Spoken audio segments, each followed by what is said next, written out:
আবু সাঈদ খুদরি রাদিয়াল্লাহু আনহু থেকে বর্ণিত, তিনি বলেন রাসূল সাল্লাল্লাহু আলাইহি ওয়াসাল্লাম বলেছে, তোমাদের মধ্যে কেউ কোনো যে কোনো সিগারেট খাওয়া কি অন্যায়। কেন অন্যায়? কারণ হারাম। জুয়া খেলা কি? মেয়েদের দিকে তাকিয়ে থাকা। আমি দুঃখিত, আমি তোমার বলতে পারবো না যে বেপরদা নারী হাইটা যায় পুরা দুনিয়া শেষ করে ফেললো, আমি পারবো না। আমি বলবো যে তুমি তাকায় থাকো কেন? I will ask you because you are my brother. I will ask you, আমি তোমাকে বলবো কারণ তুমি আমার ভাই। আই ডোন্ট নো, আমি কোনো মহিলা চিনি না যারা উলঙ্গ হেঁটে বেড়ায়, আমি তাদেরকে চিনি না, তারা এখানে উপস্থিত নাই আমার সামনে। বিলিভ মি, আমি তাদের দেখি নাই কখনো, চিনি না। অপরিচিত অজানা একটা মানুষ জাহান্নামে গেল নাকি জান্নাতে গেল, কি যায় আসে আমার? তুমি আমার ভাই, চলো তোমাকে নিয়ে কথা বলি। তাহলে দুই বন্ধু একসাথে দাঁড়ায় আছে, এক বন্ধু যদি মেয়েদের দিকে তাকায় থাকে, এক বন্ধু যদি গান শোনে, এটা কি? গান শোনা কি? তো এইটা বলতেছে আবু সাঈদ খুদরি রাদিয়াল্লাহু আনহু বলতেছে যে তোমাদের মধ্যে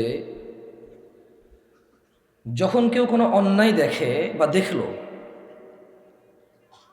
তা সে প্রতিহত করবে হাত দিয়ে। তোমার টুংটাং বন্ধ করো ভাই, বন্ধ করো এটা। তখন সে তা কি দিয়ে প্রতিহত করবে? আজকের দিনে এই দায়িত্ব কি তোমার আমার নাকি সরকারের? না, একটা পর্যায় পর্যন্ত পরিবার, সমাজ, গ্রাম যেখানে যেখানে চলবে। আবার ঢাকা শহরে যাইয়া তুমি কাউরে কিছু বললে উল্টা গণধোলায় খেয়ে যাবে, মহিলা বলবে যে আমার ওন্না ধরে টানতেছে, একদম গণধোলায় খেয়ে যাবা। সো বুঝে শুনে কেমন। যদি হাত দিয়ে থামানো সম্ভব না হয় তাইলে মুখ দিয়ে নিষেধ করবে। কি দিয়ে নিষেধ করবে? মুখ দিয়ে নিষেধ করবে। ফাইল্লাম ইয়াস্তাতি', যদি মুখ দিয়েও না পারে, ফাবিলিসানি, যদি মুখ দিয়েও না পারে তাহলে কি করবে? সে ঘৃণা করে উল্টা ফিরবে। ওয়াযালিকা আযআফুল ঈমান,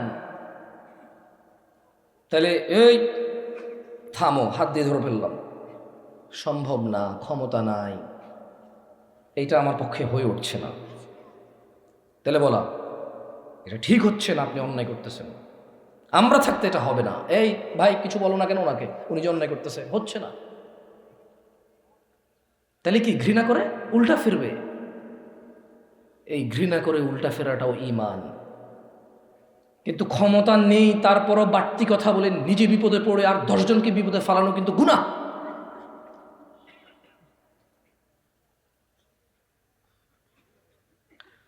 তো এখানে ওয়াজ মাহফিলে অধিকাংশ শ্রোতা বোঝে যে এইটা, আমি আসলে এখানে এই বিষয়ে কথা বলতেছি না, আমি অল ওভারঅল বাংলাদেশের ওয়াজ মাহফিল নিয়ে কথা বলতেছি, ইনক্লুডিং এটাও।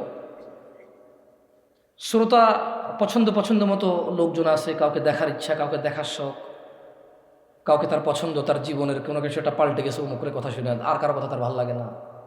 বক্তা হয়ে গেছে প্রেমিকের মতো এখন, আমি অমুকরে ভালোবাসি, বাকি কাউকে ভালোবাসি না। আরে ভাই, বক্তা, লেকচারার, দায়ী, খতিব প্রেমিকা না তো যে তোমার জন্য চরিত্রহীনের দাবি তুলবে যে সবার বক্তব্য শুনবে।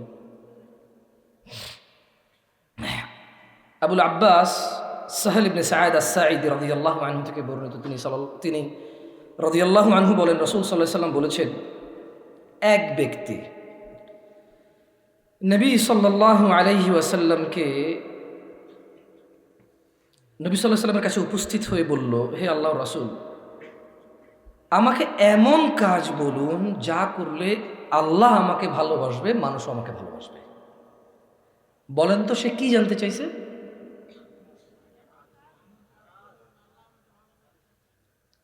একসাথে বলি। এক ব্যক্তি নবী সাল্লাল্লাহু আলাইহি ওয়াসাল্লামের কাছে এসে বলল, ইয়া রাসূলুল্লাহ, ইয়া হাবিবাল্লাহ, আমাকে এমন কাজ বলুন যা করলে আল্লাহ আমাকে ভালোবাসবে, মানুষ আমাকে ভালোবাসবে। সে কি জানতে চাইছে আল্লাহ নবীর কাছে? কোন কাজ? মানে ওই কাজটা সে কেন জানতে চাচ্ছে? কেন? আর কে ভালোবাসবে? হচ্ছে না। একসাথে বলেন যে সে কার ভালোবাসার জন্য? আর কার? মানুষের। তখন মুস্তাফা আলাইহিস সালাম তাকে বললেন, তুমি দুনিয়ার প্রতি অনুরাগী হবা না, তুমি দুনিয়ার প্রতি আসক্ত হবা না, তাইলে আল্লাহ তোমাকে ভালোবাসবে। কোন কাজ করলে আল্লাহ ভালোবাসবে? কোন কাজ না করলে? একসাথে বলবেন, আদারওয়াইজ আমি দুই একটা হাদিস বলে চলে যাবো। শেখ আছে কথা বলবো, সমস্যা নাই। দেখেন এখানে আপনি হয়তো এখানে গ্রাম থেকে চলে যাবেন, আমি কিন্তু হান্ড্রেডস অফ মাইলস পার করে আসছি এই জায়গায়, শুধু এই 20 মিনিট কথা বলার জন্য অপেক্ষা করতেছি। এখানে পৌঁছেছি মানে 8টার দিকে, 4 ঘন্টা অপেক্ষা করতেছি 20 মিনিট কথা বলার জন্য। আর ঘর থেকে বেরিয়েছি সেই দুপুর 2টায়। আগামীকাল কয়টায় পৌঁছাবো আল্লাহ ভালো জানে। সো আপনার কাছে এই টাইমটার দাম না থাকতে পারে, আমার কাছে অনেক দাম আছে। আপনি মানিয়েন না, কিন্তু এখন বলবেন। আপনি না বললে আমি বলবো না, আমি সোজা যায় ঘুমায় যাবো, রাত অনেক হয়েছে। কোন কাজ করলে আল্লাহ ভালোবাসবে? খেয়ে ফেলছেন, দেখছেন সারাদিন ইসরায়েল আর আমেরিকা সৌদি আরব সুন্দর সুন্দর সব খেয়ে ফেলছে। কোন কাজ করলে আল্লাহ ভালোবাসবে? দুনিয়ার প্রতি আসক্ত না হলে। আর মানুষের কাছে যা আছে তুমি যদি তার প্রতি আগ্রহী না হও, মানে মানুষের সম্পদ, মানুষের ইজ্জত, মানুষের একটা কিছু যেটা তোমার সমান সমান লাগবে, যদি এরকম মনে না করো, অমুকের আছে আমার নাই, ওরটা আমার হইতে হবে, ওর মতো হইতে হবে, ওর আছে আমার কেন নাই, যদি এরকম লোভ লালসা মুক্ত হও, আল্লাহ নবী সাল্লাল্লাহু আলাইহি সাল্লাম বলল যে মানুষের কাছে যা আছে তুমি যদি তার থেকে তার প্রতি আগ্রহ না হও, তাহলে মানুষও তোমাকে ভালোবাসবে। তাহলে মানুষ ভালোবাসবে যদি মানুষের কাছে যা আছে তার প্রতি লোভ না করে, আর আল্লাহ ভালোবাসবে যদি দুনিয়ার প্রতি আসক্ত না হয়। বুঝে আসছে আল্লাহর ভালোবাসা কিভাবে পাওয়া যাবে? ফজরের নামাজ কয় রাকাত? তো বলে লাভ নাই তো এই বিষয়। এখন জোহর কয় রাকাত? 4 রাকাত। রোজা আধা মাস, কোয়ার্টার মাস নাকি 1 মাস? যাক মাশাআল্লাহ জানেন এগুলো, তাহলে এগুলো কিছু বলি কেমন, যেগুলো জানেন সেগুলো তো রেগুলার। আন-নওয়াস ইবনে সামআন রাদিয়াল্লাহু আনহু থেকে বর্ণিত, তিনি বলেন নবী সাল্লাল্লাহু আলাইহি সাল্লাম বলেছেন, বর্ণনা করেছেন, আচ্ছা নেকি কি? আমরা যে মানুষকে বলি ভালো কাজ করেন, নেকির কাজ করেন, সওয়াবের কাজ করেন, সওয়াব জান্নাতে যাবে, আখিরাতে টাকা পয়সা চলবে না, আখিরাতে ধন সম্পদ চলবে না, চলবে কি? নেকি। কি চলবে? নেকি। তো আল্লাহর নবী সাল্লাল্লাহু আলাইহি সাল্লাম তিনি বললেন উত্তম চরিত্র হচ্ছে নেকি। নেকি কি? একসাথে বলুন তো, নেকি কি? মানুষকে গালি দেওয়া উত্তম চরিত্র? হিংসা করা উত্তম চরিত্র? বাবা মায়ের সাথে বেয়াদবি করা উত্তম চরিত্র? কোরআন সুন্নাহর প্রতি উদাসীন হওয়া উত্তম চরিত্র? মানুষের স্ত্রী কন্যার দিকে তাকিয়ে থাকা উত্তম চরিত্র? বিড়ি সিগারেট মদ গাঁজা সিনেমা নাটক গান বাজনা হই হুল্লোড় এগুলো উত্তম চরিত্র? তাহলে নেকি কি? নেকি কি? উত্তম চরিত্র। আর গুনাহ কি? যা তোমার মনকে সংশয়ের মধ্যে ফেলে এবং যেটা তুমি চাও মানুষ না জানুক আমার ব্যাপারে, যা তোমার মনকে সংশয়ের মধ্যে ফেলে, সন্দেহের মধ্যে ফেলে, এবং তুমি চাও যে আমার এই কাজটা মানুষ না জানুক, সেটাই হচ্ছে গুনাহ।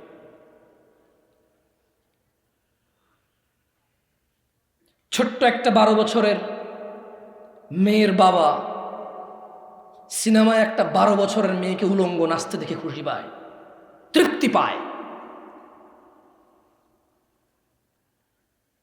16 বছরের 15 বছরের যুবতী মেয়ের বাবা মাদ্রাসা স্কুলে প্রয়োজনে ঘর থেকে বের হওয়া মেয়েটার হাঁটার দিকে তাকিয়ে থাকে, আর ওর হাঁটে কেমনে, চলে কেমনে, বসে কেমনে, এগুলো অবজার্ভ করে বসে বসে। অথচ ওর ঘরেই 15 বছরের কন্যা আছে, ওর ঘরেই 15 বছরের 16 বছরের বোন আছে।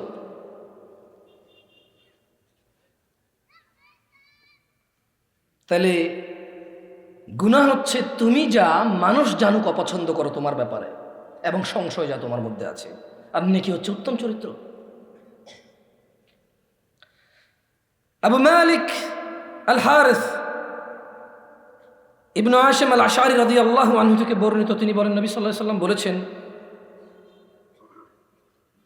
আমি আসলে এরপরে আরেকটা হাদিস বলে আমার বক্তব্য শেষ করবো। ফজিলাতুল শেখ আবু বকর জাকারিয়া হাফিজাহুল্লাহ আছেন। দেখেন একটা কথা আপনাকে বলি,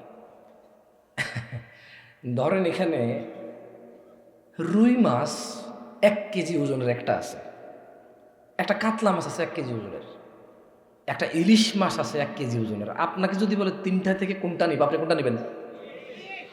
মাশাআল্লাহ। আপনাকে যদি বলে যে এইখানে একটা জমি আছে 2 গন্ডা, আর একটা জমি আছে 4 গন্ডা, আর একটা জমি আছে 8 গন্ডা, 3টার যে কোনো একটা নিতে পারবা, কোনটা নিবা? আপনি কোনটা নেবেন? মাশাআল্লাহ। কিন্তু হুজুরের ক্ষেত্রে আপনার জামশেদ মজুমদার লাগবে বেশি। তাহলে ইলমের সাথে ধোঁকা, নিজের উপরে নিজের জুলুম, কাকে প্রাধান্য দিবেন এই সিদ্ধান্তে নিজের মন মানিকে প্রাধান্য দেওয়া।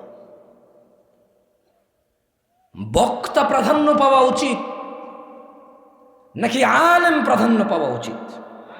আমি বলছি না প্রাধান্য পায় না, এটা আমি বলছি না, কিন্তু আপনাদের কি মনে হয় না যে যে যত বেশি জ্ঞানী তার কথার মধ্যে তত বেশি আমার জন্য মঙ্গল এবং সফলতা আছে? মনে হয় না এরকম? কিন্তু আপনারা আলেমদের ক্ষেত্রে ইনসাফ করেন না, অসুবিধা নেই, নিজেরাই ঠকেন। আমি ওনাদের কথা শুনে বক্তা হয়ে গেছি, আপনি আমার কথা শুনে কি হয়েছিল? আমি ওনাদের বই পড়ে এখানে এসে বক্তব্য দিই, আমি ওনাদের লেকচার শুনছি ছোটবেলা, এরপরে বই পড়ছি ওনাদের অনেক, এখন এসে কথা বলতেছি আলহামদুলিল্লাহ। আমি তো গত 12 বছর কথা বলি, আমার বক্তব্য শুনে কে বক্তা হয়েছে, আমি কি লিখছি, কোথায় আমার বই, কে পড়ছে আমার বই, কি হয়েছে আমার পড়ালোকে, আমি জানি না। হয়তো সামান্য কিছুক্ষণ মানুষের রিয়েলাইজেশন আসে যে এই ভুল থেকে বের হওয়া উচিত, ওই ভুল থেকে বের হওয়া উচিত। যাই হোক, আল্লাহ আমাদেরকে বুঝার তৌফিক দান করুক। আমি একটা হাদিস বলবো, হাদিসের মধ্যে এটাই আমার শেষ হবে এবং এরপর আমি বক্তব্য ছেড়ে দেব। আন আবি আব্দুল্লাহ জাবির ইবনে আব্দুল্লাহ আল আনসারী রাদিয়াল্লাহু আনহুমা আন্না রাজুলান سأل رسول الله صلى الله عليه وسلم فقال আবু আব্দুল্লাহ জাবির ইবনে আব্দুল্লাহ আল আনসারী রাদিয়াল্লাহু আনহু থেকে বর্ণিত, তিনি বলেন, আন্না রাজুলান, এক ব্যক্তি, কয়জন? সাআলা রাসূলুল্লাহ সাল্লাল্লাহু আলাইহি ওয়াসাল্লাম, আল্লাহ নবী সাল্লাল্লাহু আলাইহি সাল্লামকে জিজ্ঞেস করলেন। ফাকাল, সে আল্লাহ নবী সাল্লাল্লাহু আলাইহি সাল্লামকে জিজ্ঞেস করলেন, আরাআইতা ইযা সাল্লাইতাল মাকতুবাত, যদি আমি, বলল, ইয়া রাসূলুল্লাহ, আপনি কি মনে করেন আমি যদি দিনে 5 ওয়াক্তের শুধু ফরজ নামাজগুলা যদি ব্যাখ্যা দিয়ে বুঝাইতে চাই, ফজরের 2, আসরের 4, জোহরের 4, মাগরিবের 3 আর এশার 4, এই কত রাকাত হলো? কত? সে বলল, লোক আয়েশা, কাকে জিজ্ঞেস করছে? কাকে? তাবলীগি জামাতের আমিরকে? জামাতে ইসলামের আমিরকে? আহলে হাদিস আন্দোলন আর জমিয়তের আমিরকে? বাইতুল মুকাররমের খতিবকে? বাংলাদেশ আলিয়া মাদ্রাসার বোর্ডের প্রধানকে? দারুল হুদার প্রিন্সিপালকে, জামশেদ মজুমদারকে? ওই লোক কাকে জিজ্ঞেস করছে? কাকে? খাতামান নবিয়্যিনকে আলাইহিস সালাম, ফাতিমার আব্বাকে আলাইহিস সালাম, হাসান হুসাইনের নানাকে আলাইহিস সালাম, হাবিবুল্লাহকে আলাইহিস সালাম, খলিলুল্লাহকে আলাইহিস সালাম, ইমামুল আম্বিয়াকে আলাইহিস সালাম, ইমামুল মুরসালিনকে আলাইহিস সালাম, যাকে তিনি সুবহানাহু ওয়া তাআলা বলেছেন, আল্লাহ বলছেন যে আপনাকে আমি সৃষ্টি করেছি রহমত হিসেবে পুরো পৃথিবীর মানুষের জন্য। হিন্দু, বৌদ্ধ, খ্রিস্টান, ঈসাই, ইহুদি, আস্তিক নাস্তিক মানে না। আপনি এখন আছেন, যারা আছে আর আপনার পরে যারা কিয়ামত পর্যন্ত আসবে, সবার জন্য আপনি দয়া। তাহলে এক ব্যক্তি কাকে জিজ্ঞেস করছে? কাকে?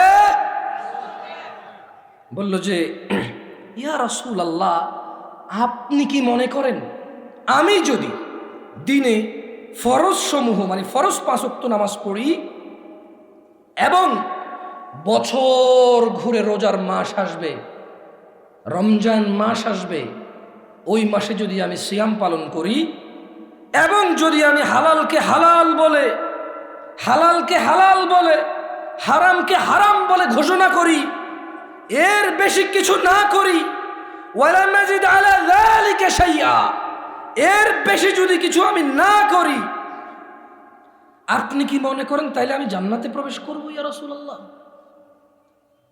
মুস্তাফা আলাইহিস সালাম বললেন, হ্যাঁ তুমি জান্নাতে যাবে। আমার আর বেশি কিছু বক্তব্য দেওয়ার প্রয়োজন আছে বলে মনে হয়নি। আপনি অনেক কিছু করতে চান ইসলামের জন্য, তৈয়ব তৈয়ব করেন, 5 ওয়াক্ত সালাত ঠিক করেন, পাশাপাশি কিছু করেন। যা হারাম তা হারাম বলেন, দাড়ি কাটা হারাম, টাকনুর নিচে প্যান্ট পরা হারাম, মেয়েদের দিকে তাকানো হারাম, বাপ মায়ের সাথে উঁচু আওয়াজে কথা বলা হারাম, হারাম নিজেকে কোরআন ও সুন্নাহ সম্পর্কে জ্ঞানী না করে তোলা, হারাম আল্লাহ সম্পর্কে জ্ঞান অর্জন করতে না চাওয়া, হারাম এগুলো। আপনি হারাম কাজগুলো থেকে বিরত হন। অলসতা হারাম, উদাসীনতা হারাম, নিজ স্ত্রীর প্রতি জুলুম হারাম, নিজ ছেলেদেরকে সম্পদ দিয়ে দিয়ে মেয়েদেরকে বঞ্চিত করা হারাম। আপনি দিনে 5 ওয়াক্ত সালাত, রমজানের রোজা, হালালকে হালাল আর হারামকে হারাম মনে করেন না। যা হারাম তা আপনি করবেন না। সাহাবী জিজ্ঞেস করলো, ইয়া রাসূলুল্লাহ, আমি এর বেশি কিছু করবো না। এরপরে যে আল্লাহ নবী বলতেছে যে হ্যাঁ তুমি জান্নাতে যাবা। সুবহানাল্লাহ। আল্লাহ আমাদেরকে বোঝার তৌফিক দান করুন। সরি, ওই ওয়াজে আসলে কয়েক ওয়াজ হয়ে যায় ওই যারা রিসিভ করে তাদের সাথে, এরপর গলাটলা ভেঙে যায়। আল্লাহ আমাদেরকে বোঝার তৌফিক দান করুন, আমিন। আমি সহ আপনারা সহ ইনশাআল্লাহ আমরা ফজিলতু শেখ আদ-দুকতর আবু বকর মোহাম্মদ জাকারিয়া হাফিজাহুল্লাহর বক্তব্য শুনবো ইনশাআল্লাহ। জাযাকুমুল্লাহ খায়র। আসসালামু আলাইকুম।